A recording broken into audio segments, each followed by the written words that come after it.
오늘 본문의 말씀을 보면 예수님께서 제자들에게 말씀하십니다. 너희들이 나가서 많은 사람을 만나는데 세상의 사람들은 나를 누구라고 하느냐라고 하는 예수님의 질문입니다. 예수님의 이 질문을 받고 제자들은 이야기하기를 어떤 사람은 세례 요한이라고 합니다. 어떤 사람은 엘리야라고 합니다. 어떤 사람은 선지자 중에 하나라고 말을 합니다. 이렇게 예수님께 대답을 했습니다. 예수님은 이 대답을 들으시고 난 다음 다시 제자들에게 이야기를 했습니다. 그러면 너희는 나를 누구라고 하느냐? 예수님의 이 질문을 받고 난 다음 베드로는 때를 놓치지 아니하고 바로 이어서 예수님의 말씀에 대답을 했습니다. 주는 그리스도이십니다.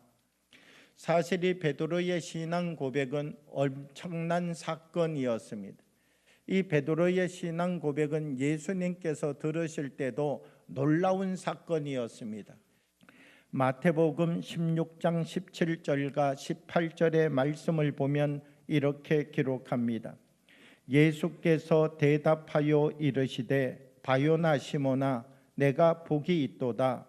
이를 내게 알게 한 이는 혈육이 아니요 하늘에 계신 내 아버지시니라. 또 내가 내게 이르노니 너는 베드로라. 내가 이 반석 위에 내 교회를 세우리니 음부의 권세가 이기지 못하리라. 그런데 문제는 어디에서 일어나는가? 이 신앙 고백 다음에 문제가 일어나고 있다는 것입니다. 이 신앙 고백이 있고 난 다음 예수님은 말씀하십니다.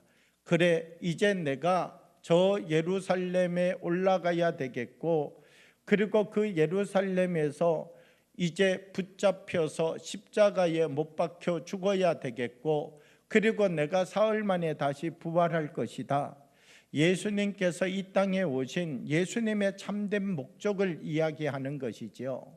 그런데 베드로는 예수님의 그 말씀을 듣는 순간 무엇이라고 예수님께 말씀하시느냐라고 하면 예수님 절대로 그렇게 하지 마십시오.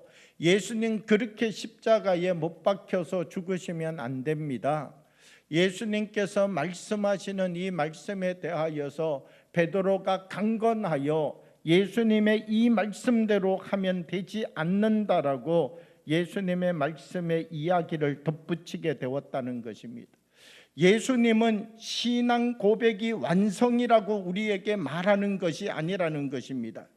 신앙 고백을 가지고 있음에도 불구하고 이 신앙 고백을 가지고 있는 베드로에게 예수님이 하시는 말씀은 무엇이냐?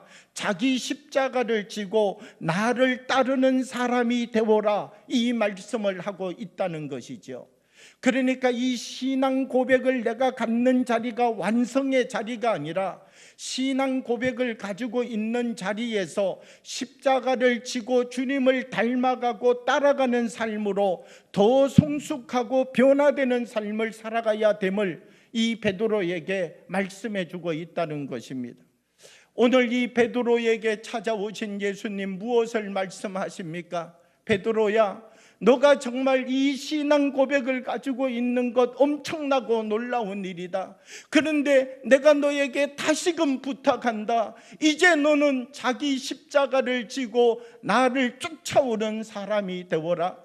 입술의 고백만을 가지고 나를 따라오는 사람이 아니라 자기의 십자가를 지고 이 신앙 고백 속에서 더 깊은 하나님을 만나고 더 깊은 하나님의 은혜를 경험하는 삶을 살아가는 사람이 되어라. 이것을 사실 베드로에게 당부하고 계시는 것이지요. 믿음을 가지고 신앙 고백을 가지고 이때 내 모습과 모양대로 살아가던 그 삶의 자리에서 다시 십자가로 부르시는 하나님의 음성을 듣고 더 깊이 변화되어지는, 다시 그 자리로부터 하나님의 더 깊은 말씀을 향하여서 우리의 삶을 복종시켜가는 기름 부으심의 은혜가 우리 한 사람 한 사람 효성영광교회 모든 교우들의 삶 위에 임하기를 원합니다.